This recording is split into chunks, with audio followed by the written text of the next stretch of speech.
howlers.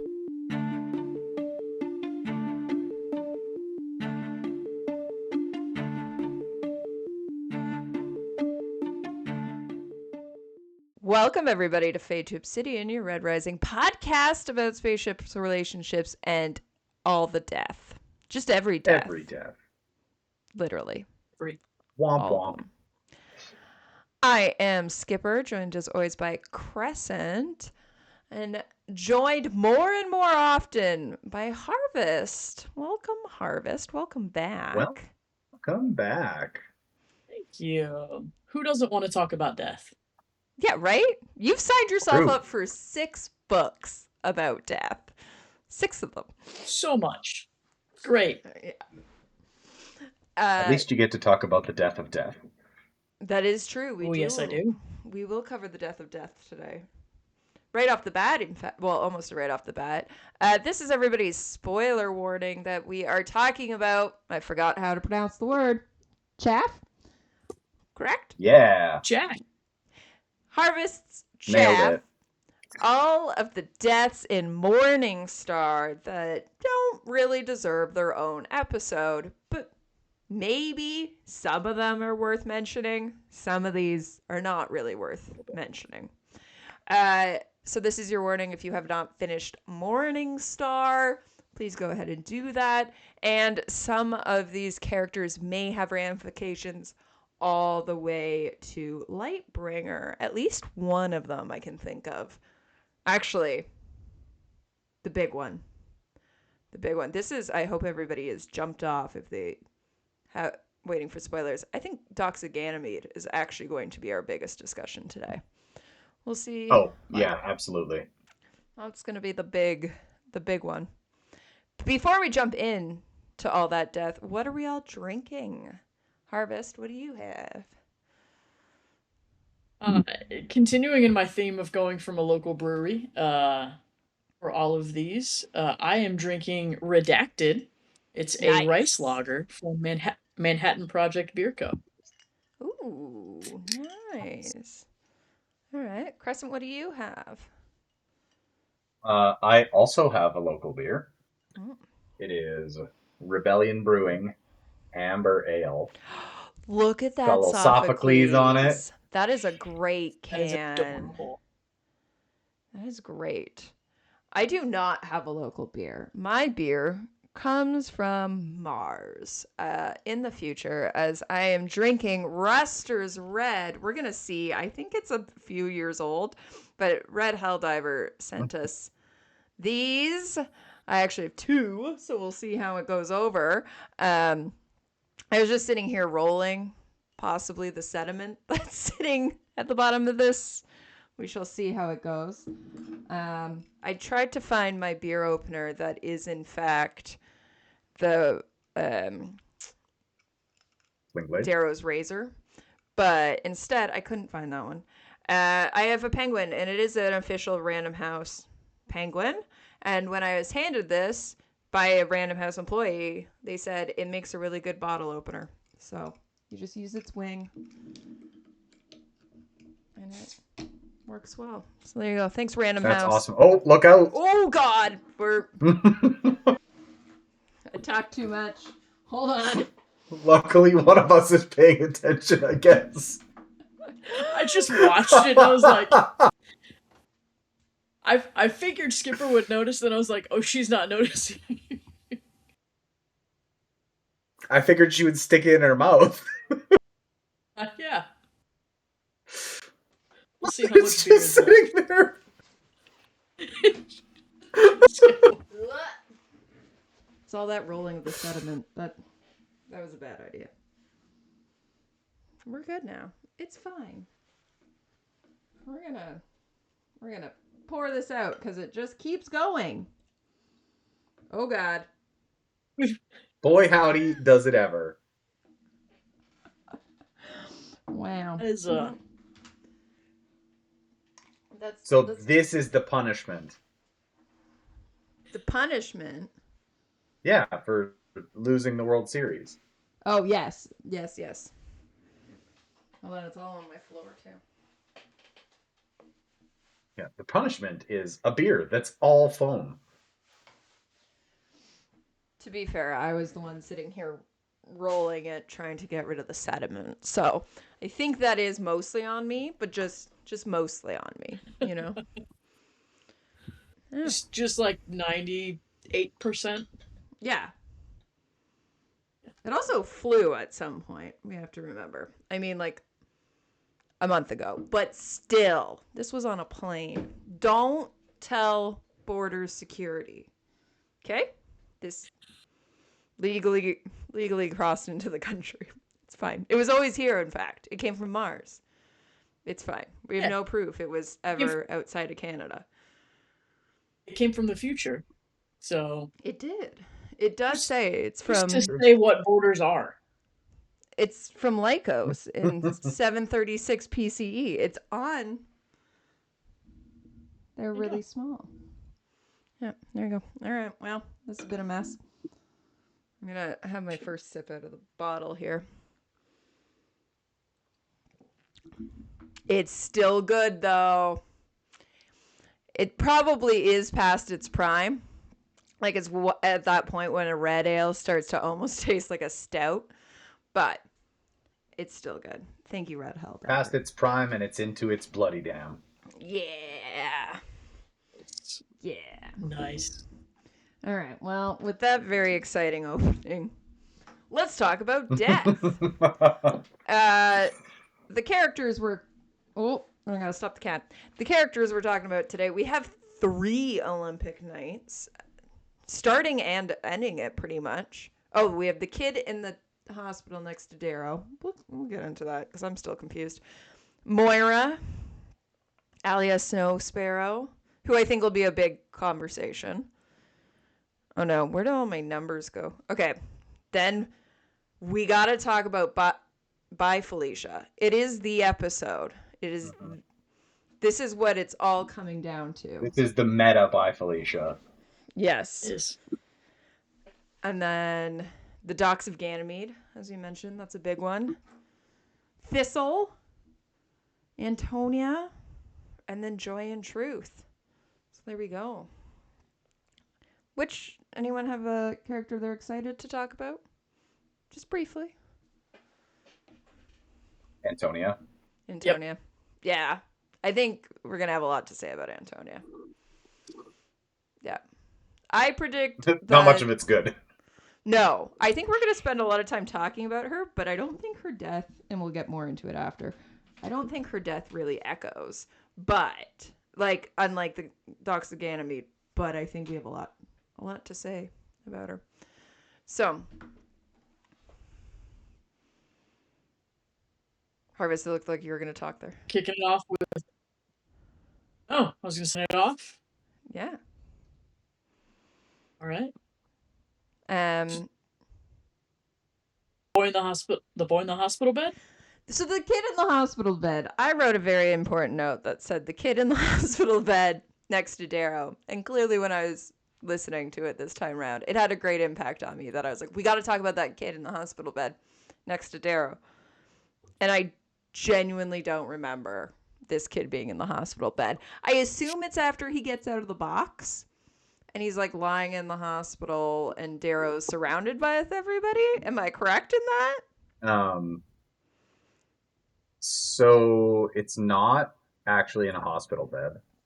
Oh. It's in the it's in the ship after they well, okay, there's 2 like immediately, one right after the other. Multiple kids dying. Darrow is hanging on to Ragnar as they go into the tunnel after being rescued from Attica. There's one son of Ares who has a pulse fist melt his grav boots together, and then he slams into the ceiling of the tunnel, and his body crumples, helmet ripping off and spinning straight towards me.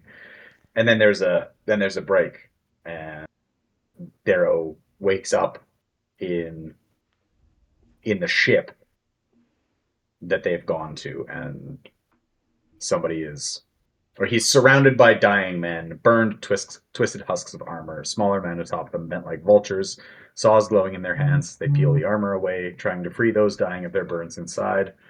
But the armor's melted tight. A hand touches mine. A boy lying beside me, eyes wide, armor blackened. The skin of his cheeks is young and smooth beneath the soot and blood. His mouth not yet creased by smiles. His breaths come shorter, quicker. He mouths my name, and he's gone. So, Yeah.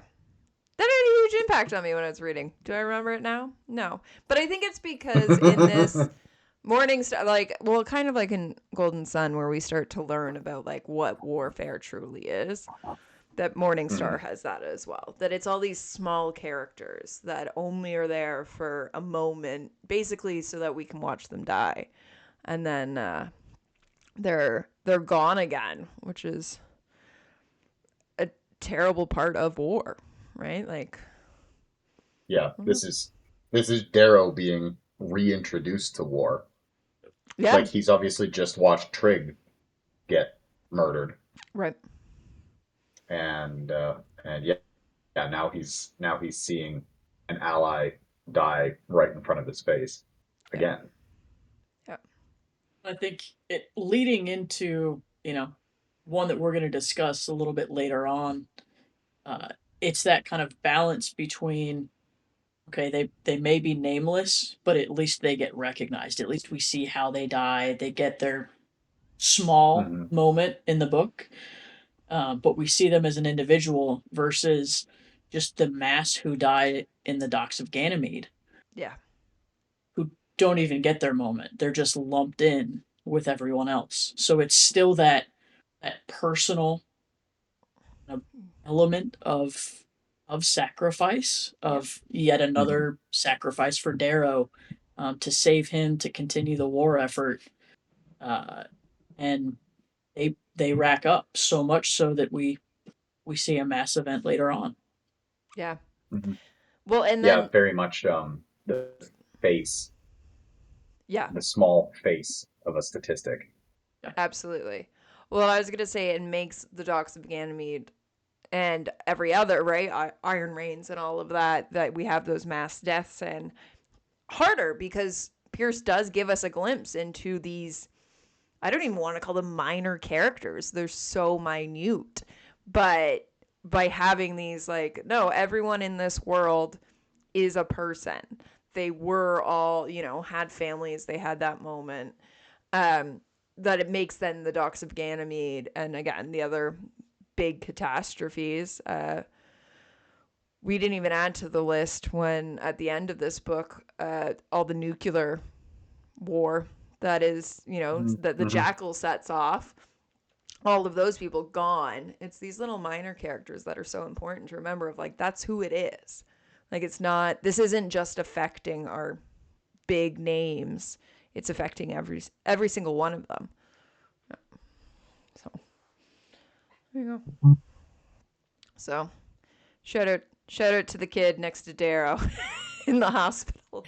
Apparently, I don't know why. Most of these Also, lists I'm not actually making. I'm just like grabbing them from places, and that was like one of my finer contributions, and then I don't even remember because we've been doing this book forever. I we also forgot somebody else. Ooh, Danto and the Praetorians I'm gonna that need you to are expand. hosing Darrow down, Mm, getting him all shaved up, getting him ready yeah. for transport. As one Ah, does. Yeah. yeah. Then you get its face shot off by Holiday, as so many do at one time or another. Yeah. Do we have a kill Such a count for good Holiday? introduction for Holiday. I know. She's the Oh yeah. best. What a sacrifice for the cause. Yeah. That's their legacy. Is Yeah. they got to be Holiday's entrance. Yeah. Yeah. That's a good one. Kicking in the door. Worth Yeah. it. Yeah. Do we know Holiday's kill count? Someone needs to get on this. Like, how many Yeah, not times offhand. on screen or on page does Holiday hit her mark? This would be a fun next time you're reading through Crescent. You normally don't take notes. I was gonna say start writing every time Darrow kills somebody, but can't be like the Jackal just killed 4 million people. It has to be like an on-screen kill. We never did this research. Gotta be a one-on-one thing. One-on-one. If you're listening and you're doing the read-through yet again, I advise that we start tallying this. We could do it as a group. Like, everyone take a character, and the next time you read through, tell me Holiday, tell me Victra. Who do we think has the highest? Darrow would have the highest on-screen kills, just because he's the POV. But I think some others would be up there. I honestly think Severo would actually be low if we're talking about it. I think Holiday probably has more on-page kills than Severo. Victra would. Cassius would. Turn it into your own drinking game. Yeah. While you're listening to the audiobook, drink every time. Take a drink every time Darrow kills somebody. Oh, God. Docks of Ganymede, finish your drink. Docks of Ganymede, finish the case. Yeah. So does Victra or does Darrow get that fight? We'll talk about that in a moment. We're ahead of ourselves here. Getting ahead of ourselves here. Let's go on to the Death of Death. I don't even remember this happening, but this is in Quicksilver. It's because it happens like this. Yeah. So it is in chapter 17, Killing Golds. And the room erupts into chaos. And where is it? Yeah. Actually, it's just before the room erupts into chaos. Ragnar just throws his razor and spears the Death Knight through the forehead. What a way to go. And then Kavix shouts his name. Shouts Kavix, I assume, not Ragnar. Yes. Yes. His full name, Kavix Aut Elamanis. You gotta. Yeah, as one does. Is that the first time? It's not the first time Kavix has shouted his name on screen or on page. No.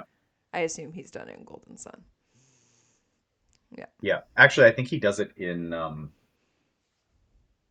the terrifying Pliny scene. Oh, yeah, that would make sense. He just wants people to know. So goodbye to the Death Knight, who does not have a name. Does not have an echo. Does not have an echo. We have no idea who this guy is later. But also shows, and we'll talk about the other Death Knights after, kind of shows of how, like, hyped up in the society they are, and then mean pretty much nothing, that no one even brings them up later. And we know some of the other Olympic Knights, like we know Fitchner, we know Cassius, Lorne was one for a while. Yeah, like we know all of them and how they're spoken about, but then the Death Knight just dies. Like, we know nothing. That's why he's the Death Knight. You would think really good at it. He brings death, but you know, no. He brought the ultimate death to himself.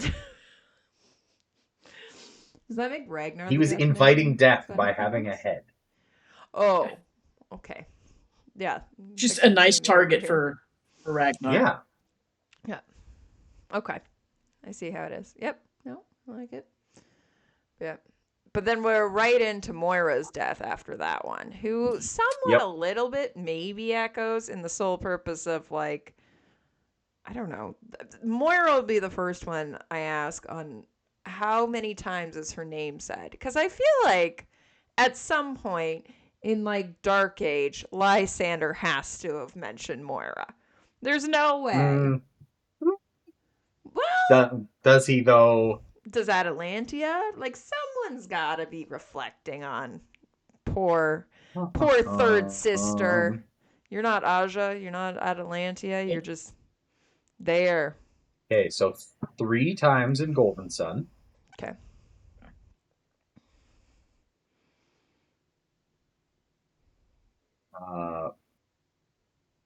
14 times in Morningstar. Is that all in Makes that one sense. scene? Nope. Oh, okay. It's all the way to the end of the book. Oh. So Aja and Actually, Octavia. twice in Iron Gold. Okay. Both by Lysander. Yeah.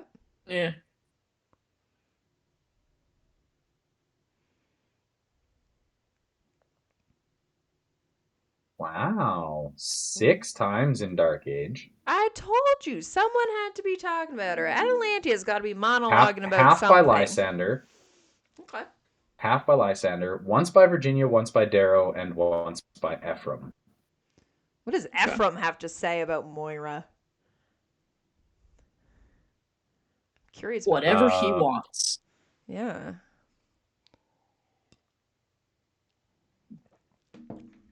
Moira, the forgotten third sister. Actually, it's just in an Ephraim chapter. It's Pax. Oh. Of course it is.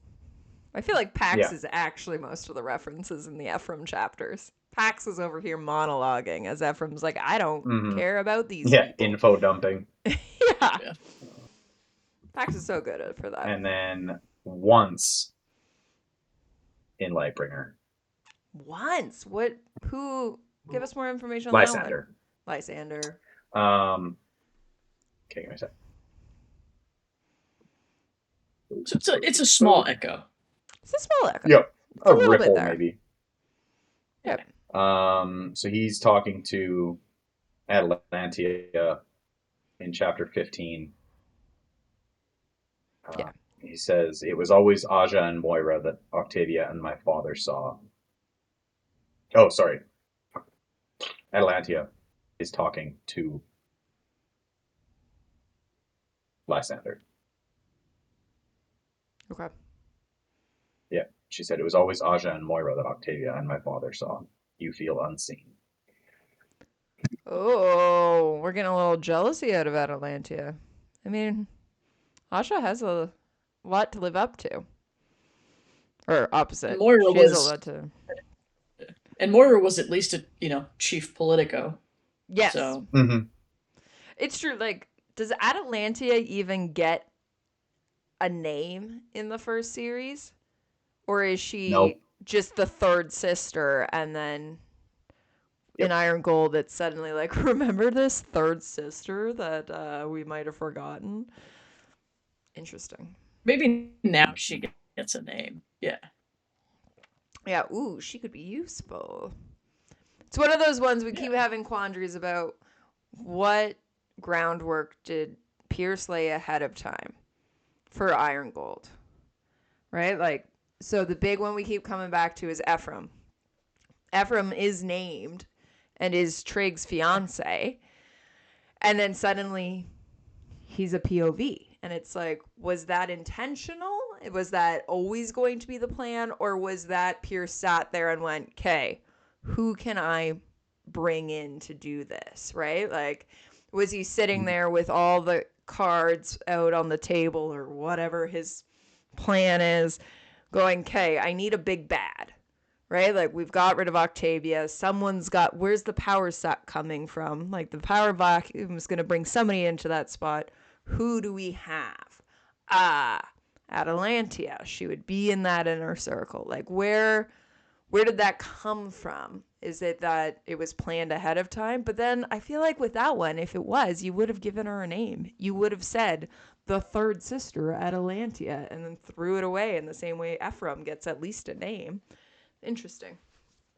Or maybe he got nervous about, naming too many of the other siblings, given that, we did get a couple name changes throughout the first series.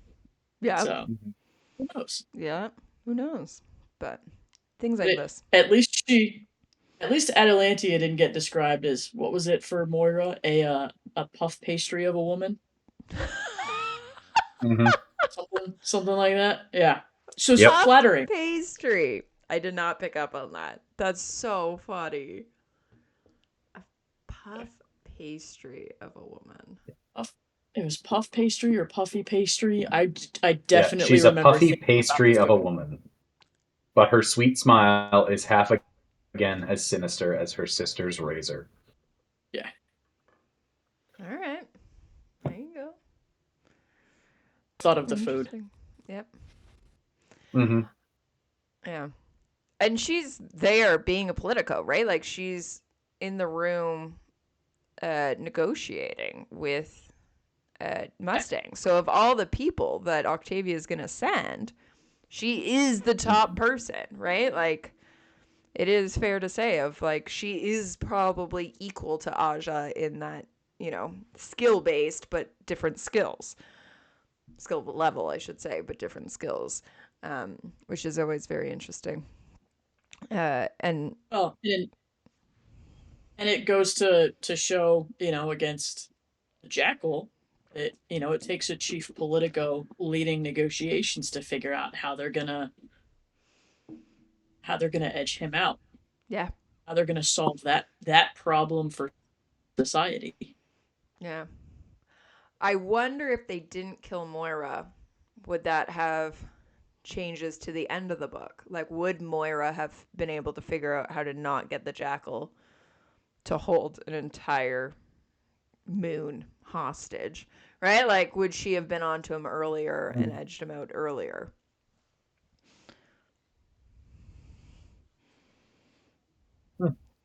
Possible. Possible. Hard to say. Yeah. She doesn't have enough feats to say for sure.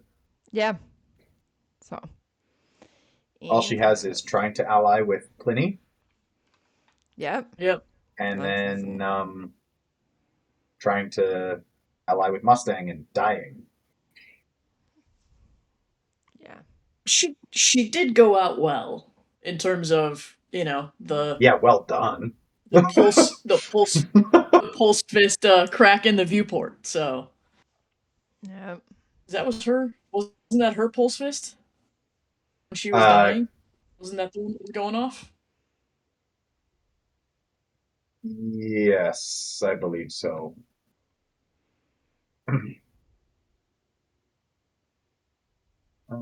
So her legacy is also a very cool moment. Yeah, absolutely.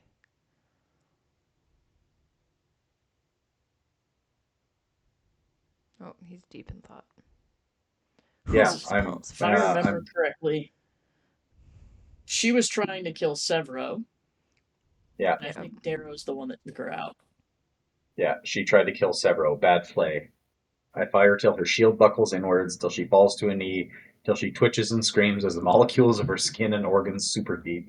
Boiling blood comes out her eyes and nose. Armor and flesh fuse together, and I feel the rage ride wild inside me, numbing me to fear, to sense, to compassion. This is the Reaper, who laid Cassius low, who slew Carnus, who gold cannot kill. And then, yeah, Moira's pulse fist fires wildly as the tendons of her fingers contract in the heat, shooting into the ceiling on full automatic. Twitching sideways, whipping a stream of death across the room. Two silvers running for cover explode. The glass of the viewport at the far end of the room, which looks out onto the space city, cracks perilously. There we go. And Howler scramble for cover till the pulse fist glows molten on Moira's left hand, and the barrel overheats to melt inward with a corrupt fizzle. That would be a horrific. Like I said, well done. They're telling stories about this forever, but for her POV, that is a terrible way to go. That would be so painful. Oh yeah. Like, yeah. If you can choose, always go freezing to death over burning to death. Just saying, that would be a terrible way to go. Yeah. But the Death Knight was more efficient. Yeah. He went out, He knew. Quick. He knew. This is my moment. I'll take it. Killed him, well, didn't kill himself. Got himself killed. Very quickly. Moira, on the other hand. Who's suffering more? Moira or Octavia? Who's suffering more? Because Octavia takes like 10 chapters to die. She's just in the corner and you Ooh. keep forgetting about her as she bleeds out. Like, I Moira's think faster, but I think more painful. I think yeah. I'm gonna say the magnitude of Moira's pain, even though it's drawn out for less time, is probably worse than Octavia's. Okay. Yep. But at what point do your like nerves and your pain sensors get overridden, and then it's just shock? That's true. That's true. Mm-hmm. Yeah, at some point there might, I don't know. Other people can tell me that. I've never been in a ton of pain like what we're talking about here, but I do think that at some point, like, there's got to be an upper level to pain, that at some point it just can't be more painful, because as you say, like, your brain is overloaded. You've got, right, like, Mm-hmm. if you lose one arm and you're in pain and then suddenly you use a leg, is your body really noticing both things, or it's just concentrating on what? Like, I don't know how this works. Yeah. This is where we need our yellows to weigh in. Yeah, come on, Mm-hmm. yellows. Tell us things. Yeah. I don't know. I also don't know how you, like, test for that. Right? Yeah, that feels unethical to test for. Yeah. You know, I'm But we are just, But the Canadian, golds probably so did. The golds probably oh, had it tested. the golds oh yeah. absolutely know everyone's pain tolerance. They know what the pinks can do versus the obsidian. They absolutely board up quality Dialed control in. knows these things. Yeah. Mm-hmm. Yeah. What I was thinking of is, those they have the pads that you can put on that they put them on men all the Oh yeah. time to, like, how Period painful a pads. cramp is. Or yep. Yeah. And The then you can Doctor dial hose. up to, like, level 10. What if you just had one of those, but it can go even further than that? This dial Right? goes to 11. Exactly. Like, at some point, you're like, well, it could be worse, but would it feel worse? Like, what's the level here? Anyway. I don't think I knew we were going to be talking this much about the amount of pain that Moira was going to be in. That That's the wasn't on my surprise. bingo card. Yep. Wasn't on my bingo card. Anyway. Do we think her death echoes? I think a little bit. I mean, she's mentioned A at little least. bit. Yeah. At least to Lysander. He's referenced. Yeah. Lysander probably has good memories of Moira. Atalante doesn't seem to, but I think the fact that, she's still talking about her sibling means that, that it echoes somewhat. that is true. It's An probably echo more could be a just about negative her thing. feelings, but yeah. Mm-hmm. Yeah. All right. All right. I like it. Well, shall we move on as I fight a cat over here? You missed. I'm currently guarding the laptop from her by using a beer bottle. This is where we're at with this cat. She's a menace. All right. Unbelievable. She just wants treats. She does. Join our Patreon, and you too can, I don't know, we'll put up a ridiculous tier to give the cat treats. We'll discuss that later. I was going to say, join the Patreon, you can give her treats, or else Harvest is going to sit here giving her treats, and we don't want that right now. Just one treat after another. Just feed the other. Yep. All right, next on the docket, I think is a big one for this episode, and I think that the death does echo, is Alia Snowsparrow.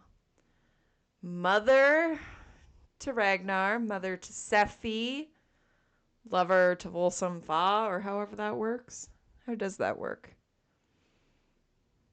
Or is it like sperm donation? Presumably. Presumably. I never understood with the Obsidians, because sometimes, like, Ragnar talks about knowing some of the other fathers that, like, Alia's other lovers, so to speak, but not really. It's clear he doesn't know his own. But anyway, Queen of the Obsidian, Alia. First thoughts on Alia.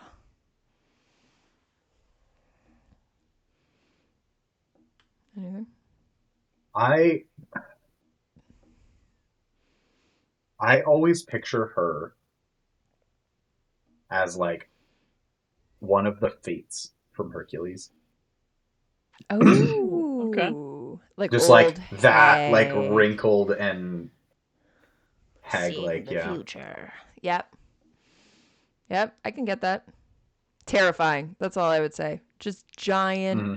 hag, Yeah, and enormous. old crone. Terrifying. Yep. Harvest thoughts? So I actually don't picture much in my mind when I Oh. read. It's more vibes. If I really like sit down and try to think about it, I'm still terrible picturing faces. So Yeah. it's like a vibe. I can picture like the hair, the kind of stature. Yeah. So it's for her it's really just more of that presence, which is what you would expect from, the Queen of the Obsidians. Yeah. So Mhm. Yeah. Yeah, and able to, as I said, I call her terrifying. Able to like rule with an iron fist almost. Like she's got them all so controlled. She's basically doing the work that the gods or the golds want her to through the belief that the gods are there. Yeah, absolutely terrifying. Um, and I think is interesting how we see her in comparison to how we've known Ragnar.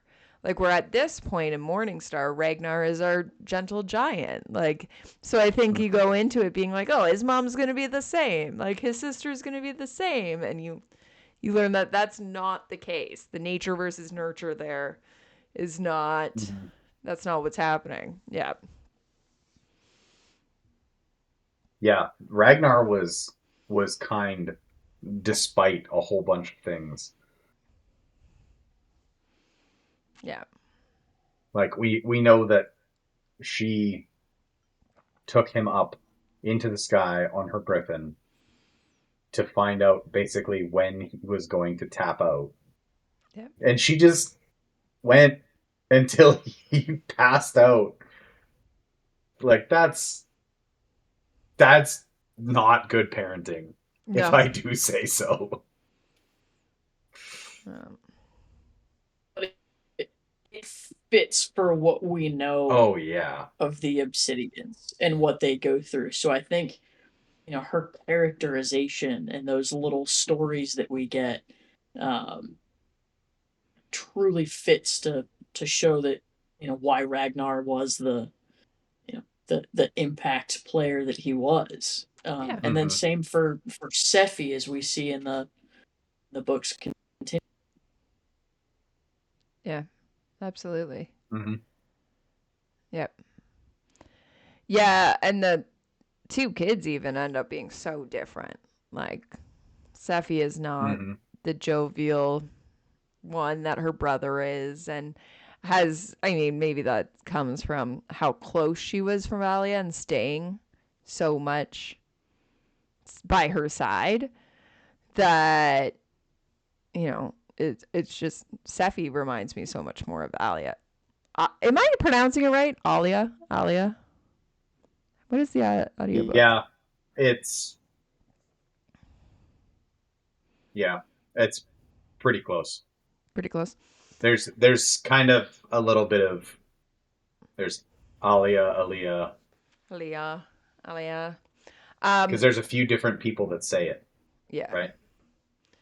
yeah.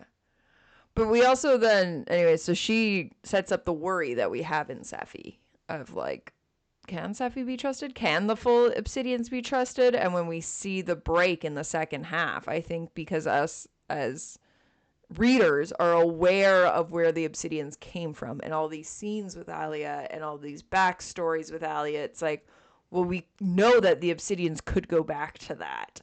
And that's where a lot of, I think, her echo comes from, is more the impact it has on us as readers of like, what do we think of the Obsidians? Where, do we fully trust Effie to the end? Do we, when Volsum Fa shows up, where does he align in all of this? Because we haven't just had happy-go-lucky Ragnar. Alia's been able to give us that other half of this is where that kind of sits, and where Sephi gets a lot of, her anger and her knowledge from. Well, but I think it's also important that we we learned about Alia's cunning, because Sephi gets a lot of that as well. Yeah. And I think that's part of what we see as that echo, because we learned that at some point she figured out that the gods were engineered. It was all a ploy Yeah. by the Golds to keep them subjugated, and she kept that a secret. Yeah. So it's okay. Well, she used that to her advantage. She was able to to kind of play that. She learned it somehow. I don't think we ever fully learned, like, did she discover it and negotiate with the Golds, or was she let into it and then they kind of lorded that over her, Yeah. to you can retain your position, or they'll find someone else. She kept that position for so long that I think that shows the potential in Sephi of that smarts, the smarts, the cunning, Yeah. that's needed to be a leader. And could Ragnar have ever stepped into that role? I don't know. Yeah, that's a good point. I don't think Ragnar could have. I don't think Ragnar was ever a Politico. Like, he was good at mending broken bonds, like what we see with him setting loose Cavex and all of that. But that is people that he already trusted and kind of had gut instinct. I can't see him ever truly leading, truly, aligning the people in that regard. He was just more of a figurehead, not actually. Yeah. Yeah. I was just gonna say, I was gonna use that exact word. Mm-hmm. Ragnar was definitely more of a figurehead. Yeah. His, um, I think, yeah, his biggest contribution, yeah, had he lived, would have been kind of bringing everybody together to another leader, probably Daryl or Virginia, Yep. and basically being the force of his personality and legend. Yeah. I think him and Sephi He's would the have one that actually helps ruled unite. together. The two of them, like the Yeah, siblings that together, would have been kind of, the one to soften the blow and the one that can lay down the, you know, laws. Yeah. Like, I think the two of them could have, if they get along that long, but I think they would have mhm. worked I was well gonna together. say, I don't know if Sephi would have stood that for long, Mm. Yep. because I think Yeah. she's the one through more, kind of fear and positioning. And when it comes to tough decisions, would she have been able to get the backing behind her if there was disagreement with Ragnar? Yeah. That's a good point. That is a good point. Interesting. Well, does Alia's name echo? Is she mentioned anywhere after? Well, in Morningstar, how many counts, and then anywhere after? I feel like she must be for the sole purpose of bringing in Volsum Fa. That there must be like an explanation, and as well as Sophie in Dark Age kind of being back on the throne when she's in the Ephraim chapters. There's got to be some explanation there. Um, so she's mentioned twice in Golden Sun. Okay.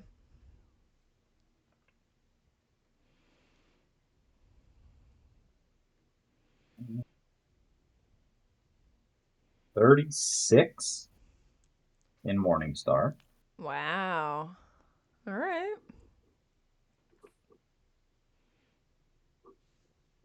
None in Iron Gold. None. Well, I guess because Sephi doesn't really, and Volsum Makes Fa, sense. it'd be Dark Age, right? Like, Yeah, there's 6 in Dark Age. okay. All of them are in Ephraim chapters. Yeah. Not surprising. Makes sense. Yeah.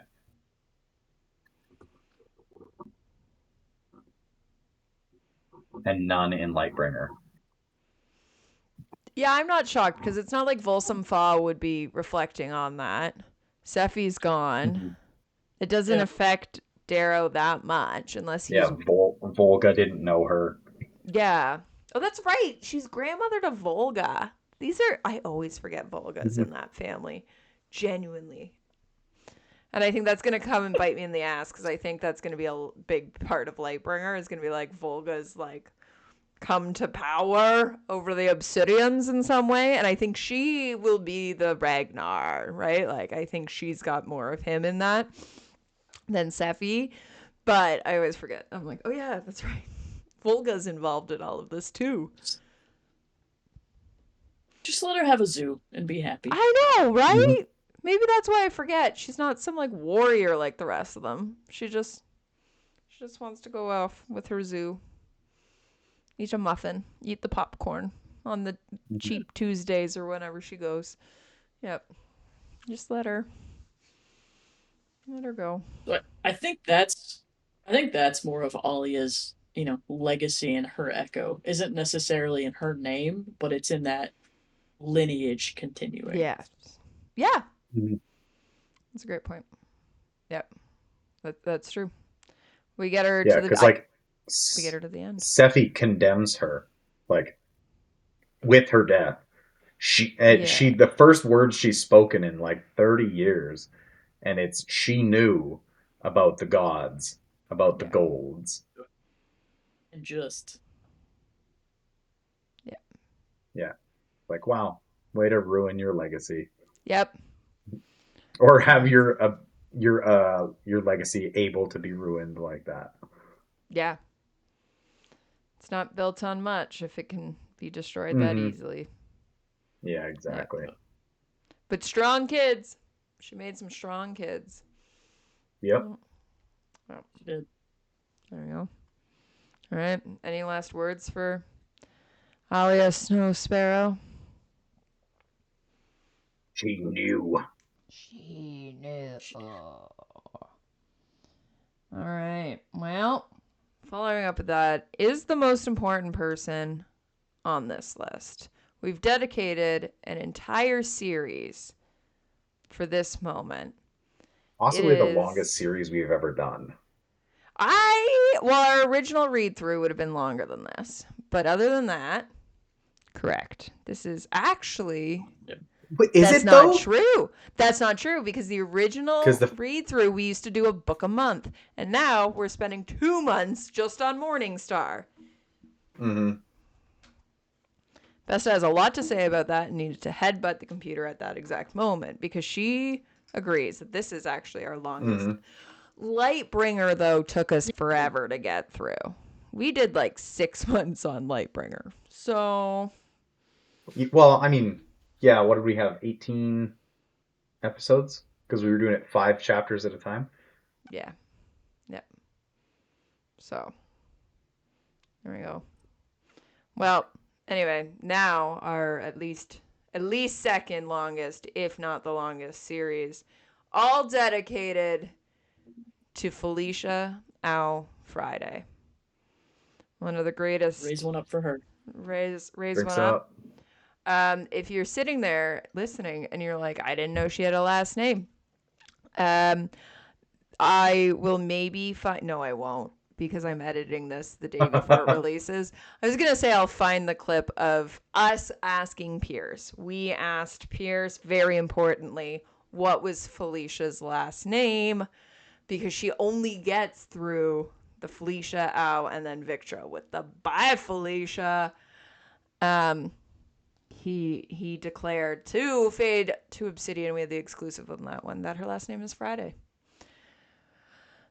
Do us a favor. Go watch our interview of Pierce, the very first one we did, the Glittering Gala. The Glittering Gala. And find it. And tell me the timestamp so I can repost it. Go spend your watch hours. And see if you can find it for us. That would be great. That would do us so many wonders. So many wonders. What are our thoughts on the all-important Felicia Friday? Bye, Felicia. Obviously. Classic Victra. Yeah. Classic Victra. But also, like, I was about to be like, who names themselves in battle? And then I was like, the Telemanus. Like, this is not an actual uncommon. Like, it did not stand out that much because we do have characters who yell their names in battle. But the fact that, Pierce he saw the opportunity and he took it. Of my name is Felicia. Ow. Bye, Felicia. And he gave that moment to Victra. And it fits. Great. Yeah.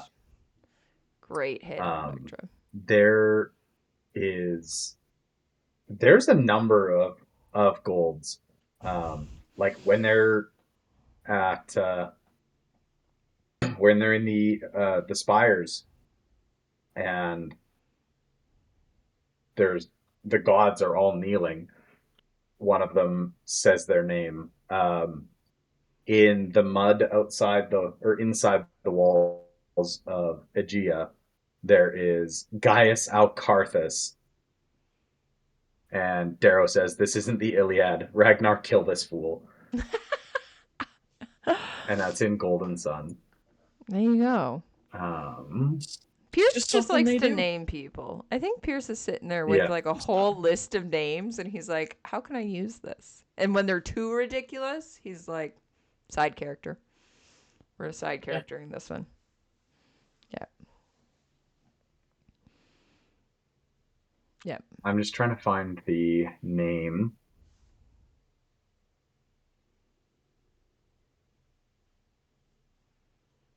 Of the gold.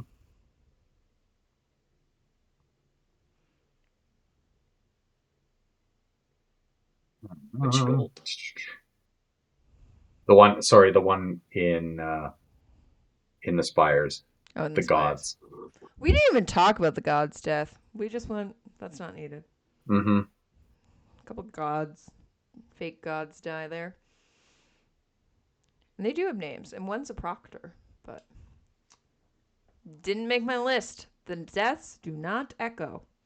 He barely made my list. Proctor the kid Mercury. in the hospital did. Yeah. Yeah, Mercury. Yeah. Second mountain lost to a red. There you go.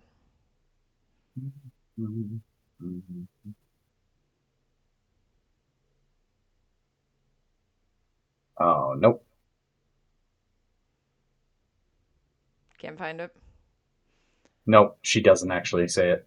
Oh, okay. Well, she says, you let them do this to us. I fought for your father. I met you when you were a girl, and I fell in his reign. And then she says a poem, and then monologues. She says sacrifice, obedience, prosperity, and then dies. Yeah. Who is she? Rope? Yeah, come on. Who's saying poems while dying over here? This is why they didn't make the list, and the kid from the next to Darrow did. But yeah, anyway, Felicia, though, are you able to quickly pull up her death scene so we can revel in how great Victra is? Set the tone for us here on the fabulousness. Do your best TGR voice. And give us the paragraph in which we lose Felicia Friday. He's turned now from his battle to see me. All the nobility in him, all the cold-blooded imperator melting away, leaving him a stunned, startled man. Victra and I stalk across the bridge, blues beneath us to every side, staring up at us in confusion and fear, even as their ship is engaged in battle. Silently, Roke's two Praetorians come at us. Both wear black and purple armor adorned with the silver quarter moon of House Loon. We pair off on the metal bridge in the Hydra, Victra taking the right, me the left. My Praetorian is shorter than I, her helmet off, hair in a tight bun, ready to proclaim the grand laurels of her family. My name is Felicia Ow. I feint a whip at her face. She brings her blade up, and Victra goes diagonal and impales her at the belly button. I finish her off with a neat decapitation. Bye, Felicia, Victra spits, turning to the last Praetorian. No substance these days. Are you of the same fiber? Wow. And then the man drops his razor and goes to his knees, saying something about surrender. Nice. It's Pretty just epic so death. good. Pretty Yep. honorable, epic. Right. We'll give it to Felicia. You know, she fought to the end. It took two of them to take her down. It was Darrow and Victra took her down. You know. Did it take two of them, or did two of them just do it? Did Victra just Let's be really real. want to jump in on Darrow's fight? Victra's sitting there going, give me a piece of this. I have the perfect line. In whatever afterlife the Golds have, Felicia Alfride is saying that it took Victra and Darrow to take her down. Absolutely. She is reveling in that. Why don't we have fan art of that moment? That is my question. Artists, give me Bye Felicia fan art, please. It's a pretty good one. Like, if we're gonna give, it's one of Victra's sassier moments, which is saying something because Victra's She does have Victra lots has of the those. best kills. Victra has the most memorable go for the They're great. decapitation with a sassy line. Or not. Ajax, I don't think we actually Toss get to hear Harmony her. down a shaft of pit vipers. Pit vipers. Ajax with the decapitation gets to say the pity them ahead of that. She doesn't kill anybody at that moment, but Yeah. you know that's what that lead up was. Yeah, Victor's always got the good moments. I like it. I assume that she is not spoken about ever again. We're not over here reminiscing about her and Lightbringer. Remember Victra? Remember Felicia? Yeah, you remember that one rando we killed on the bridge of the Vanguard or the Where are they? oh god. The hell is his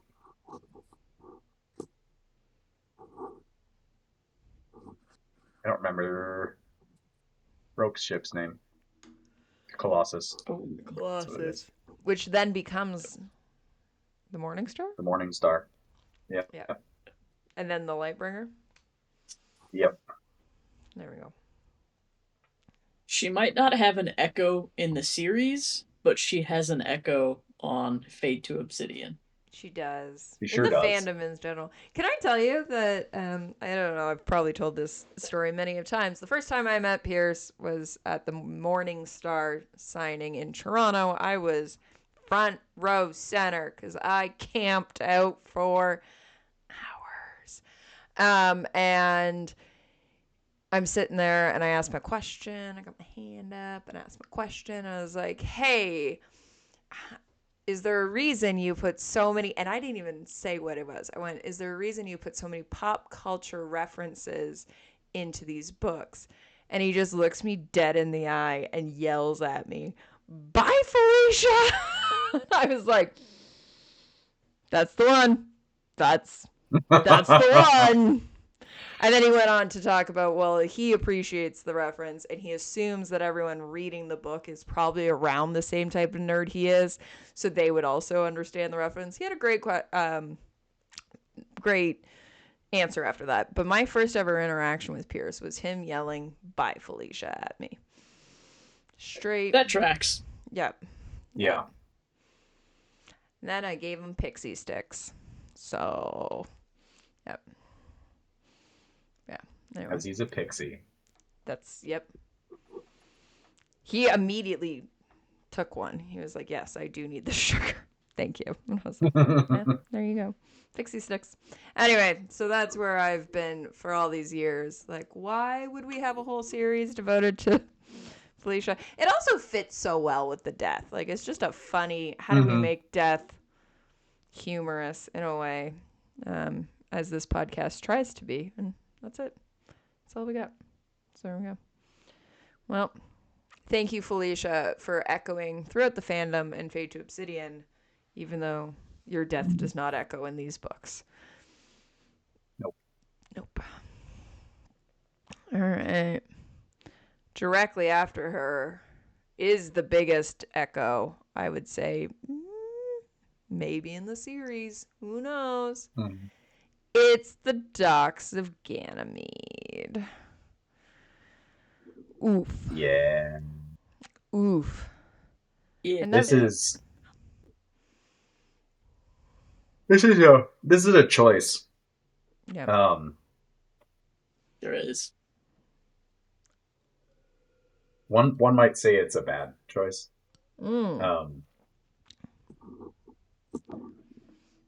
Do you Probably even Darrow. Yeah, I don't think if Darrow went back in time, he would do it again.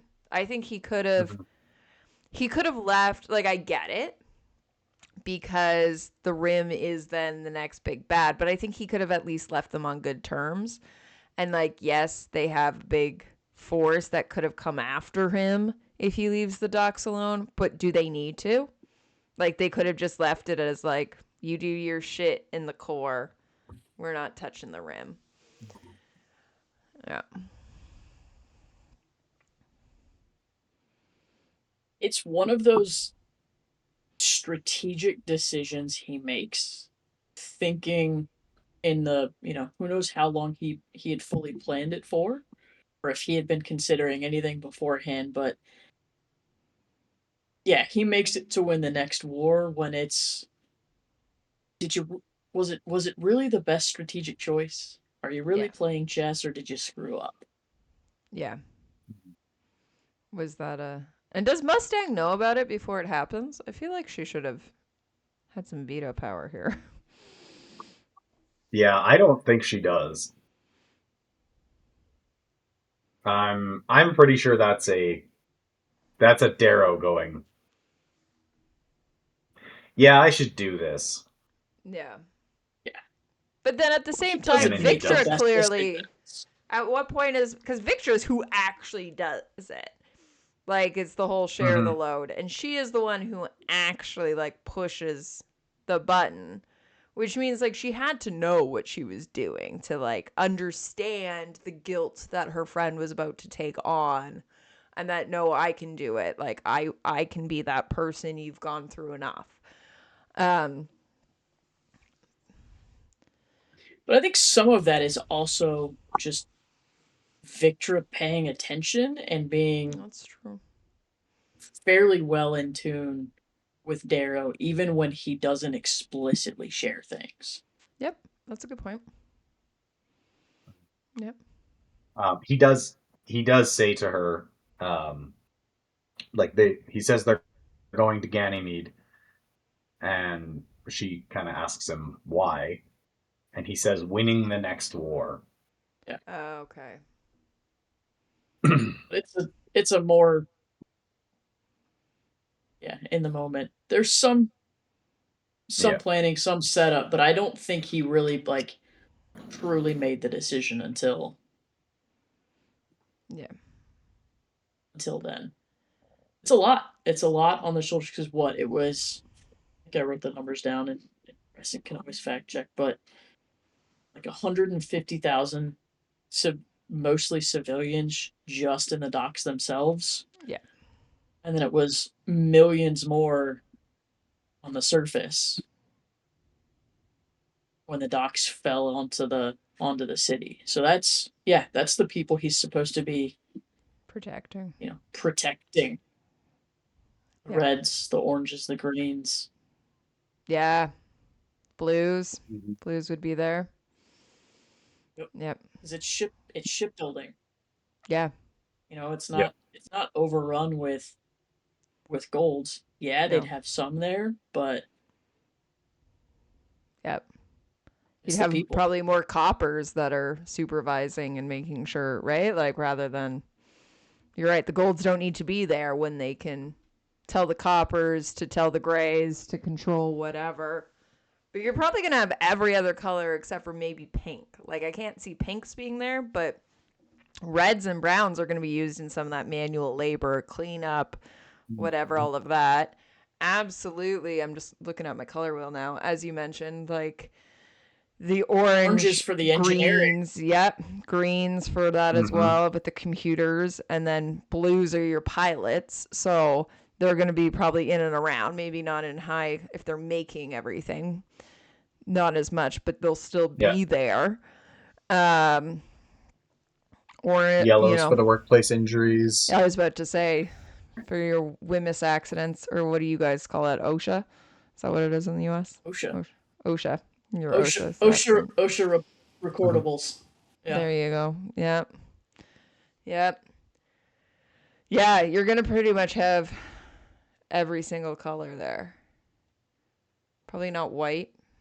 Silvers are probably making the investment. There might be a couple of them, but not many. As I say, it's going to be the coppers who are kind of overseeing and being that middleman of the top. Yep. I mean, the silvers might be there looking at some of their investments and occasionally checking in, but not in mass amounts. Yeah. It's the low colors. Yeah. It's the low colors. Yep. Absolutely. Oh, 100%. Yeah. Darrow, he's straight up. He says, hundreds of escape pods flower out from her metal carapace. They know why we're here. They're evacuating the senior administrators, the overseers. I'm under no delusion. I know who will die when we fire. And then Holiday says there's still going to be thousands of reds on there. Oranges, blues, grays. Yeah. It's more than thousands. That was hundreds of thousands. Yep. Absolutely. So Holiday's with them too. Did I forget about this? Holiday's with Victra and Darrow during it. Yes. That's why everyone in Iron Gold she thinks fought that with them to the bridge. She's the one who rats out that it was Darrow who did it to the rim, right? It's one of the many conspiracy. Holiday would never. Holiday's protecting Darrow and Victra to the grave. She's got their 6. But we do see that this has huge impact on the Rim relationship in the second series. It's why we finally get kind of the Rim more involved, is they do discover that it was not Roke, as was originally set up. And huge outfall. That and it even before that, even before they learned that it wasn't Roke, it had huge effects on their their economy and their military preparedness and a cultural impact as well, because that was a big economic center for them. Yep. For the ships. So without that, you look at the financial impact to them, you look at their ability to travel outside the rim, what that probably affected from a trade perspective. So that has ripple effects across their society that I think we get little glimpses of, but not knowing and not getting to see much of the rim pre Docks of Ganymede destruction. Yep. We don't fully realize those effects post. We just see the aftermath. Yep. Absolutely. Absolutely. Why we get Diomedes in such a large character without the ducks? Well, we might get a little bit of him because I feel like no matter what, the rim would have been pulled in, right? And that's what Darrow was preventing. The rim being pulled in, but I don't think. Well, or trying because would Darrow? Yeah, would Darrow have ever stopped the rebellion and left low colors to continue as they were being treated? Yep. So at some point, at some point he was going to go beyond into the rim. Yeah, absolutely. All right. Yeah, sad, very sad of, that civilian casualty that was probably unneeded. It was probably, right? I mean, who knows? Maybe it did, as you say, stop the next war. And then that would have caused other deaths too. It's hard to weigh out what your best option is. But I think if Darrow went back in time, I don't think he would have done it in that way. Like, I think he might have even left the rim alone for a bit and then figured out how to take it down in a different capacity. I don't think it was ever successfully going to be a move to win the next war. It was always just going to be to delay. Yep, absolutely. Mm-hmm. Yep. Well, but it did pad Victor's kill count. It definitely. I think she is the highest so far. That still only counts as one. Yeah, right? I can see her and Darrow doing that. Like, mid-battle, they would absolutely be yelling back and forth of how many kills they have. Mm-hmm. Her and Savro. I feel like Darrow would have a little bit of, like, these are real humans. Maybe we shouldn't be doing this. But her and Savro would absolutely be like, I got this one. That's just flirting for them. Yeah. Yeah, that's foreplay. Yeah. Absolutely. Hilarious. I mean, Darrow and Severo kind of do that in Iron Gold. But it's not kills, it's just paralysis. Oh, okay. Yeah, it's when they're infiltrating deep grade. Oh, right. Yep.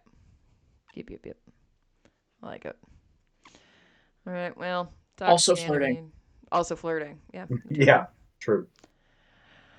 Docks of Ganymede, you will definitely be remembered. I don't know if there's an easy way for you to look that up. Can you look up as the full Docks of Ganymede, or would you look up just Ganymede? What's the take on that one? Let's see.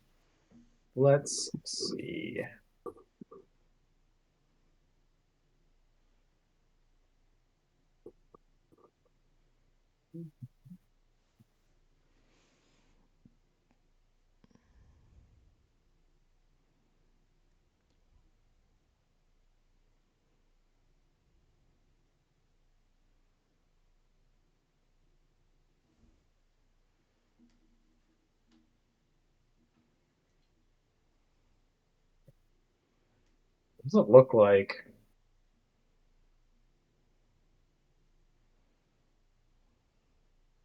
Yeah, there's 0 mentions of Docks of Ganymede in Lightbringer.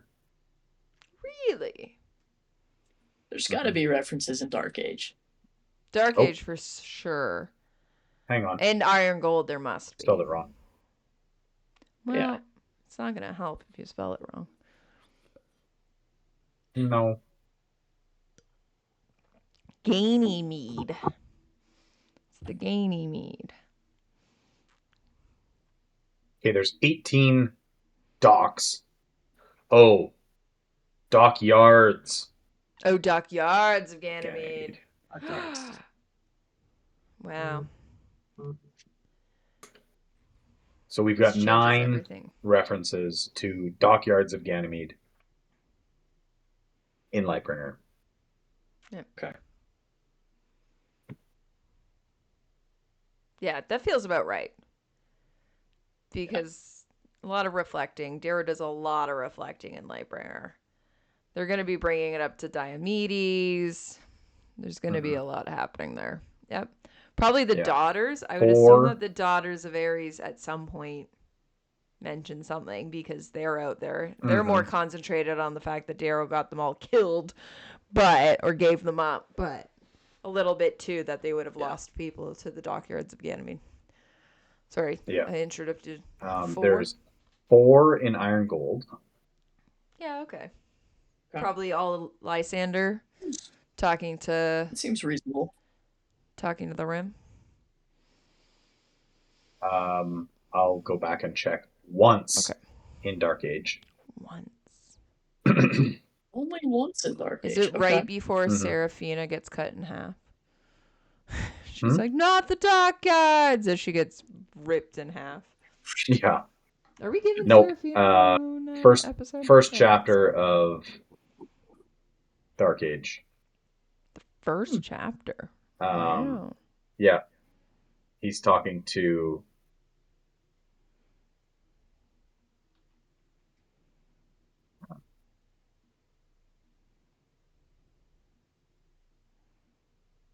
It's talking to Orion.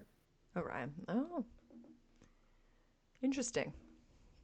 And Yeah, I guess more of the setup would have been in Iron Gold. Yeah. yeah, Parnassus and Virginia bear the guilt. I feel none. And then Darrow says, "I do often for the suns on the rim, for the dockyards of Ganymede." And then Orion tells him that he's squandering neurons. Wow, Orion. Tell us how you Yeah, really that's feel. harsh. You know, I've been through some stuff. Yeah. Yep.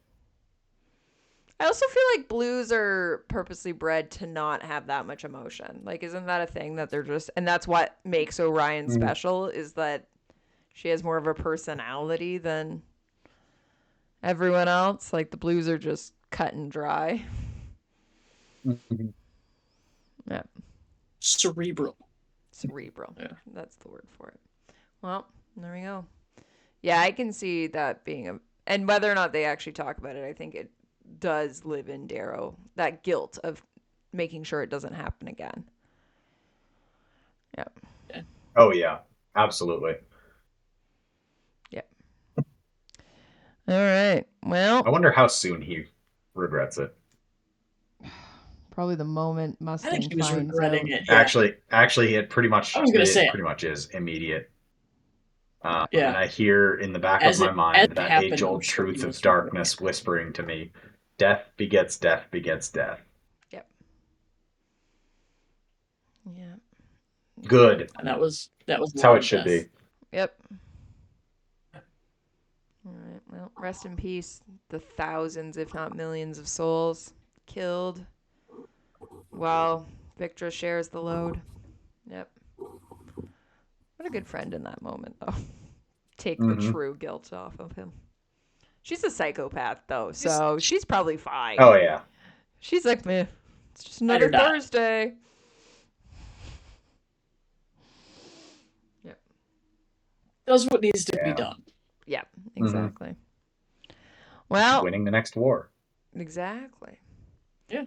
After that, we get Thistle, our turncloak howler, Wop, wop. killed at Yeah. the hands of Antonia because she might have given up information. And I think, she's an interesting one because with that, like, she's the only true howler, I think, the whole time who really betrays and, is definitely the first one to do it. And so it's kind of a shock when we lose her to the other side. And then in those moments, like the final moments where she's recaptured at the end, it feels like she has a little bit of regret that she'd rather be hanging out with the howlers. And she does start begging for her life a little bit until Antonia gets her hands on her. What are your thoughts of Thistle kind of as a character and as a whole? I mean, she doesn't even fully fit with the Bone Riders.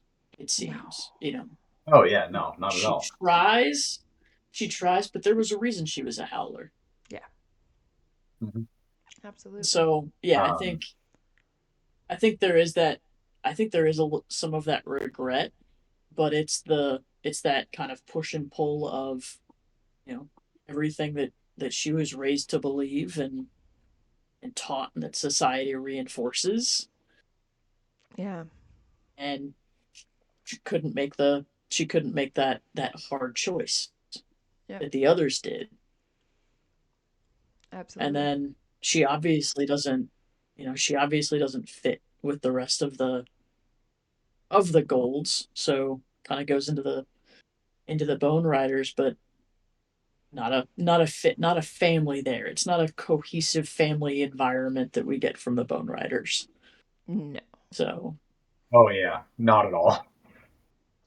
no, Well, like just uh just a little Darrow, snack. yeah, Darrow says like she has, what is it? Lightened her hair and her eyes, and I think tanned as well. And he's like, we didn't need that of you. We Yeah. we loved you for who you were. Yeah. Yeah, Is she in Red Rising? Is she one of the original named ones, or Oh do we yeah, only she's get an her in? OG. Okay, that's what Yep. I thought, but then I yeah. was second guessing myself there. Yeah. Yeah, She she's the was one who chokes out Leah. Oh. Yeah. Yeah, picks a fight with she her was and then named chokes her out. named by Cassius, right? Yep. Yep. By Cassius. Yeah. In that original. So she's gonna In the have, original, yeah, at the original dinner she's yeah. draft. She's gonna have a high count, and I think we do learn she's one of the few of the Howlers that we learn her name. Is that correct? Isn't at one point we learn her proper real name? Yes, we do. Syriana. Is that what it is? There we Hmm. go. I don't Outdone, remember right? the rest of it. Maybe Yeah, I should have written the entire thing down. that's fine. But yeah. Oh, Outtanus. Otanus. Yeah. Um,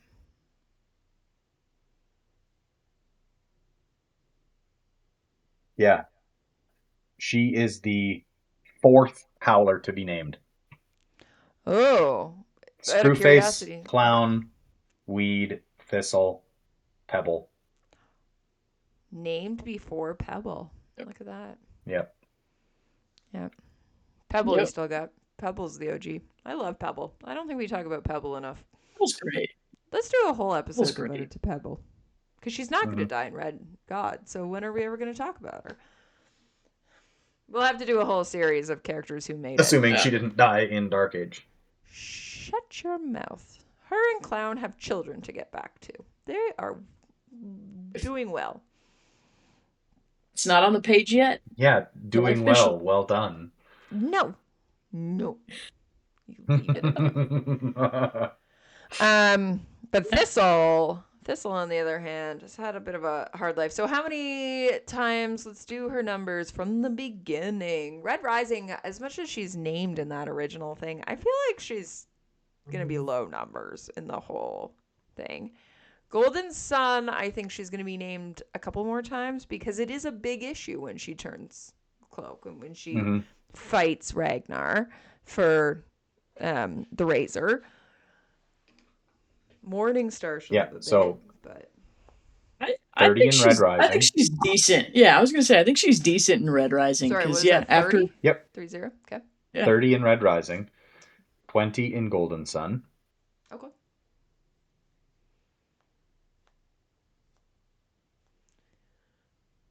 Thistle got along well with Tactus, right?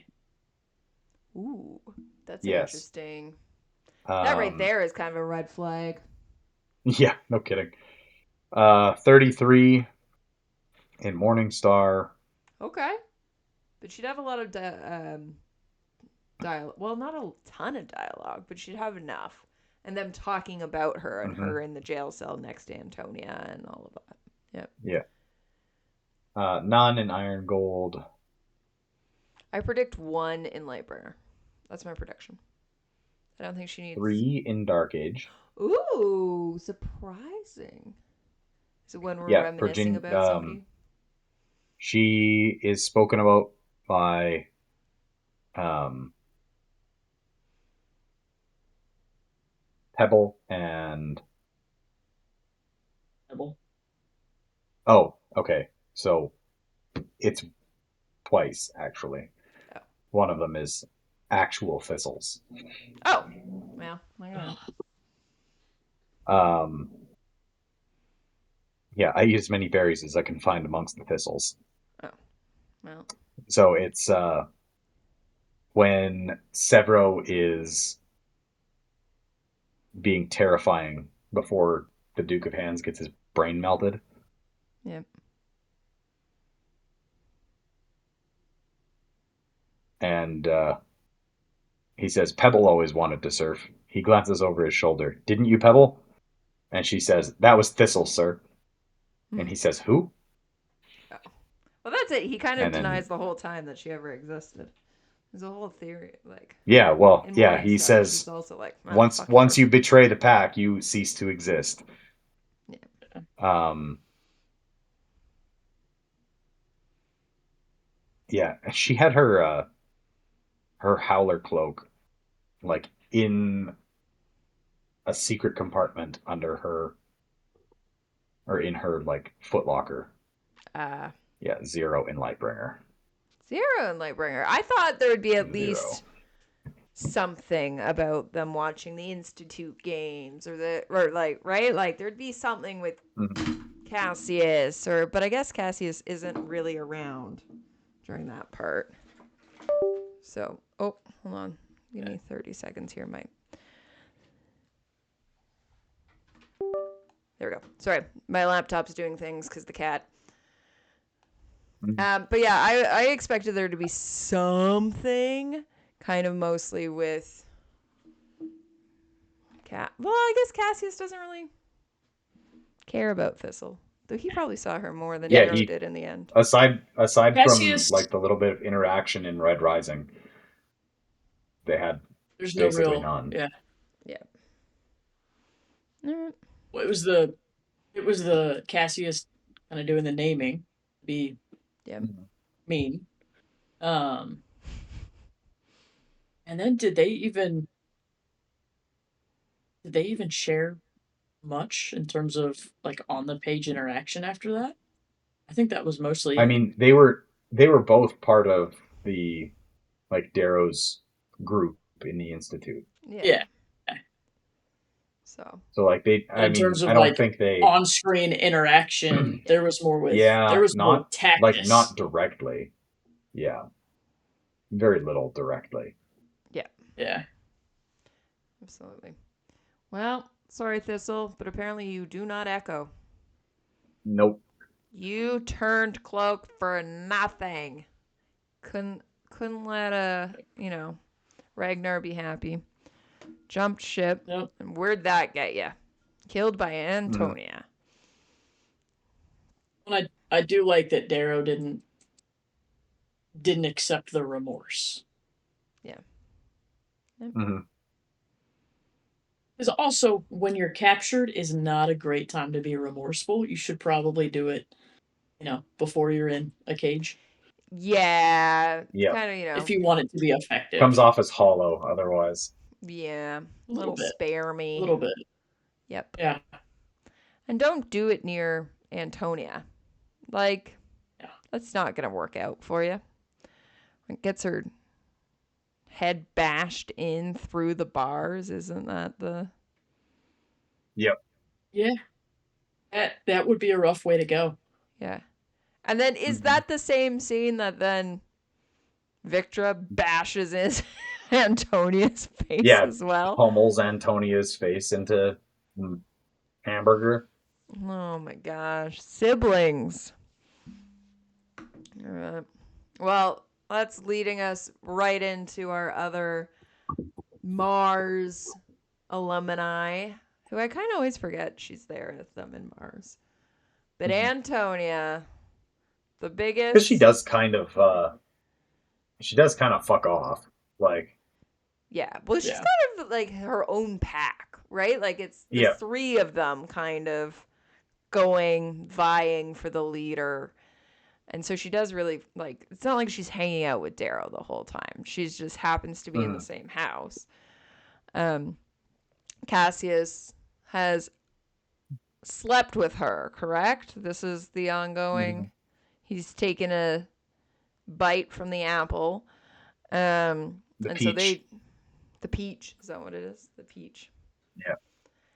Uh so we don't really see her, but we know, like, she's not a good person from the beginning. Like, she's never done Oh, yeah. anything nice. And Yeah, she along with, wasn't it her and Titus that both asked about the rules of the Institute regarding killing the other Oh, I'm sure. kids? Because I think um, because I think that set her up from the beginning in terms of she is out for herself. She will sacrifice anyone and everyone. Yeah. Yeah, exactly. She definitely had different rules I to know play Titus for. asked. Yeah. She definitely had I different thought rules she to was in play that. from than Darrow did. She had different, there's a different reason she's in House Mars. But we see the anger, we see kind of all of that. Like, she is a true House Mars person, right? It's not like Roke that you're like, why is he here? Like, you know why Antonia's there. Well, and she fits the mold of House Mars in terms of, you know, she'll make irrational decisions Yeah. Yep. and flame out. Yep. Absolutely. yeah. So Titus asks, "Are we allowed to kill them or not, or am I going to get stunned every time?" Um, and then Ditchner explains why not. And then Antonia says ruthlessness. So now it's not acceptable. Is that what you're saying? There we go. Yep. So she See, wants right from the start. Yep. Yep. Absolutely. Yeah. And then She goes also on. Sorry. Yeah, nobody seems to really like her, except for the No. jackal, which not a glowing compliment. But He does the jackal truly like her, or is she just a pawn that oh he can move the around? jackal doesn't truly like anybody. But seems to like her more than So, Lilith, right? Like, aren't there, Yeah, like, he's just poor kind of Lilith gross must out by Lilith. hate her because Lilith wants to be with the jackal and the jackal's out here with Antonia. And, like, yeah. Yeah. it's true. But she gets one of the most brutal lines delivered to her just before the gala, or at the gala, where Darrow says, "One can never miss syphilis," Right. in That was her. reference to her. That Yeah. is so fucking cold. Yeah. Yeah. I don't know. I feel like there's a lot of good lines against her. Right? Like, everyone, just as you say, nobody likes her. So everyone's just very open about let's insult her. But she also gives it as, so, like, it's like, well, you gotta, if you're gonna be a sassy, if you're gonna, I mean, she's Victor's sister, so there is a level of sassiness, but you're gonna have to take the sass as well. Like, and not trusted by her mother, as we bring up Victra. Right? Victra has control over all her own assets, and Antonia does not. Yeah. Because it's clear that their mother does not trust her, which is good because then goes on to kill the mother. Shoots her in the back. Or shoots Victor and shoots them both in the back? How does the mom die? Victor gets shot in the back for sure. I think she shoots her mother in the neck. Oh. And then Victor's in the back for sure. Yeah. Let me double check. Victor got the acid on the back. That was what it is? during torture. Oh. Yeah. Okay. So she just likes the back. Yeah. It's weird. I don't think we ever learn explicitly what the falling out was between Antonia and Victra, because I know Victra references when they were young, they were close. But I kind of assume it was because probably some of that favoritism with their mother. Yeah. Well, Antonia takes both parents' last names rather than Victor does not, which is like a whole thing. Yeah. Yep. So yeah, it's she shoots Victra in the spine twice and then two in her mother's neck. Oh, okay. Okay. Yeah. And Brutal. proceeds to torture her sister. Yeah. Yeah, Do you think the like plan was acid to drip with kill her Victra, spine. or was that they're like, no, we're keeping her alive for her punishment? Like, do we think that keeping her alive in that moment was actually a screw up that then the jackal went, we can work with this? Or was she supposed to be kept No, alive the whole time? I think that was I think that was calculated Yeah. Yeah. Yeah. Because shooting because her in the she spine disables her. Yeah. yeah, well, and she thought that Darrow and Victra were together Oh, that's right. because she showed her videos of his carving Yeah. to try and disgust her. Yeah. Yeah. Did not work. Did not work. Nope. And Victor got her justice by smashing in the skull. And then in the end, as we talk about how nobody likes Antonia, she goes skipping back to Octavia just to be killed. Just to Yep. be killed. Hold on. Somewhere I wrote. Oh, I don't know where I have notes everywhere here. Um, hold on. Where Antonia's downfall, reap what you sow. And then strangled a brutal minute. Hmm. Yeah, She's that's knowing in the end. yeah, just having your throat crushed by Aja. Yeah. Yeah. Yeah. I And think we nobody even cares. I even question how actually, strategic or smart she was. She had some level of cunning to, Hmm. ally with certain people, but after Roke was killed, she turned tail and ran instead of Yeah. continuing to lead, so it threw that in even more disarray. And Yep. like Yeah. at every moment she gets to either, step up or be a coward and turn tail, she chooses the cowardly option to save her own skin. The almost guaranteed she will survive choice is what Yes. she takes. That is it. Is I think Yeah. she's out for herself and nobody else. There is literally nobody in this world that she will even think about making a sacrifice for. There's no honor in the battle. There's no, Nope. honor in saving society. It is just what is in her own best interests at Yeah. that moment. Yep. Absolutely. And she probably assumed that, okay, well, let's kill, get Victor out of this. Let's hope that she dies somehow in this. And then she gets all the money, right? Antonia gets all the money sitting there. But at the moment, like, no, Victor's still in power of the estate, so to speak. And so, yeah, Antonia just wants to be alive no matter what. And then I always almost think it's humorous when she goes like skipping back to the jackal in Octavia, right? When she's like telling Cassius of like, get me out of here. Like she's just that snotty princess during that whole thing. And then yeah, it gets her throat absolutely crushed, strangled by Aja, which Aja I'm sure loved. She loved every minute of that. Yeah. Well, does her death echo? Is there any references? At least in the last three. I don't think we necessarily care about the first three. Okay, let's see. I predict that Victra has to say it at least once.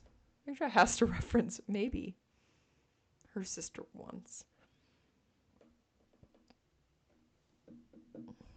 Uh, four in iron gold. Okay. Oh, okay. That actually feels high.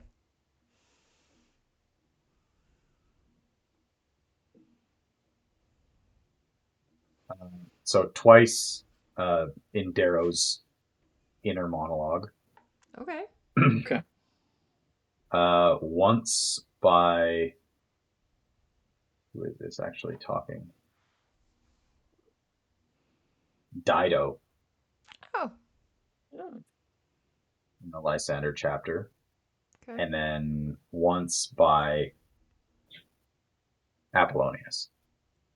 What does Apollonius have to say? Oh, hasn't he slept with her? That they banged? Yeah. I was about to say that he hasn't slept with Victra. He's only slept with Antonia. Isn't that like a whole thing? Yeah. Yeah. Okay. Yeah. I mean, it's Apple. Yeah. Yeah. 4 in Dark Age. Okay. Again, higher than I thought. Yeah, once by, Darrow's inner monologue. Once by Victra. Mm-hmm.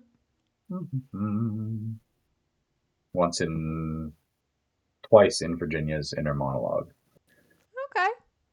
Okay.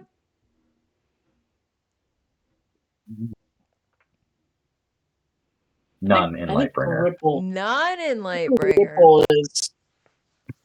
It's mostly got to be related to being Victra's sister.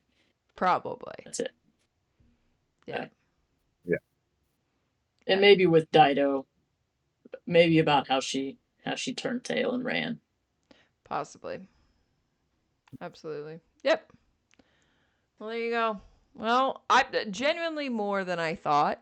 I thought it'd be like one reference in the second series, but all right, Antonia. You're a memorable one, but not that memorable. Not for a good reason. No, definitely not for a good reason. Apparently, it's mostly because you banged people. That's where half these references are. Yep. Way to be the slut of the solar system. Not to slut shame. She can do whatever she wants, but you know. Just saying. All right. Well, our very last one, and I feel like we're not going to have much to say, but the other Olympic Knights, Joy and Truth, did not find joy in the end. That's for certain. That's true. I don't even remember how this goes down. Is this just... Oh, you said before we started recording, it's Cassius who takes them down, right? And that's how they end up with razors, is they are razors. Mm-hmm. I thought Darrow took the Joy Knight now. Okay. Possibly. Crescent might be wrong. He could have lied to me. He does. Yeah. Ah. Cassius is dueling him. It was in but he's not in the armor. fight. Yeah. And then Darrow comes in and cuts him down from behind. Whew. From behind. All right. Yep. Lasts longer than the death knight. Yeah.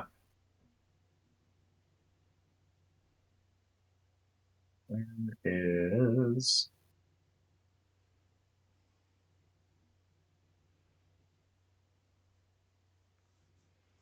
We get... so that was the Joy Knight reference? Gets cut down. And Cassius flashes forward, skewering the surprised Truth Knight through his eye socket up through the roof of his skull. So that one's quick. I don't want that. Gross. Harvest, what was your question going to be? Do we get a reference of the Joy Knight in Iron Gold? Oh. He was... Don't we later learn that he was Dido's brother? Oh. Yep. Yes. No.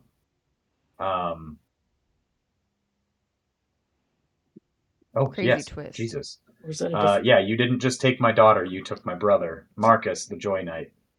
Your sworn brother, your fellow Olympic. You cut him down before you killed Octavia. Marcus, you get a name. Look at you in that memory there. Wow. That's pretty good. The tiny bit of research that I did. Nice. I That run is on pretty mostly good. vibes. It's 95% vibes, 5% research. Nice.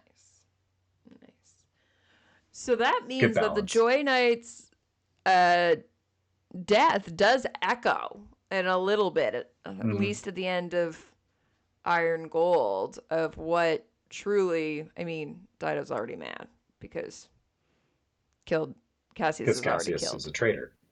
Yeah. Yeah. Yeah. But still, it kind of adds wood to the flame, so to speak. Yeah. Fuel to the fire. That's the actual name. phrase I was looking for. It's a name pick night, and we don't learn the names of a healthy portion of them. So That is absolutely truth, true. we don't know who We have no idea. truth Just some is. guy without an eye. Or girl. I think it's this Yeah. guy. Since he, him pronouns. But through the eye socket. Well, there we Ouch. go. Great memory on that one.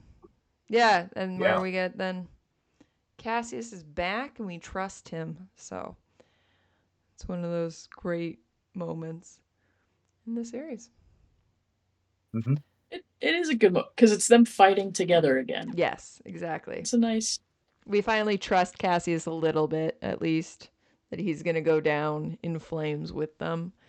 Yeah, taking him back and then ramping up to take down Octavia. Right then. Yeah. There we are. Actually, Octavia is more or less dead before. Is this where she's dying for 10 minutes? Die. She's like dying for 10 minutes in the corner. Darrow guts her, and then leaves her with Cassius Lysander. takes down the Truth Knight. Nice. All right, there you go. Yep. And then we have to fight Aja to the bitter end. Yeah. Yep. Kill her in her fucking face. Yeah.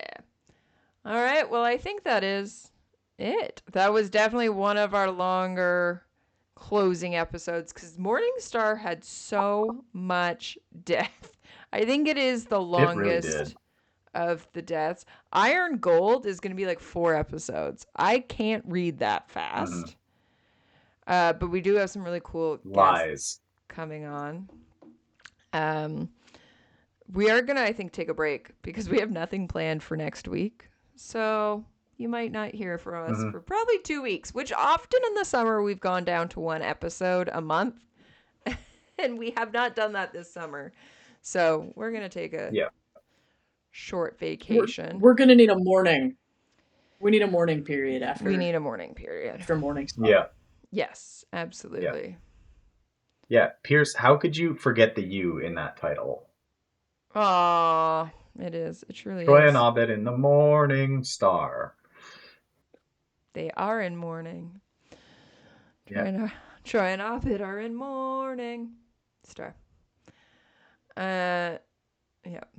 Great Community reference. If you haven't watched it, go right ahead and do that. That's it.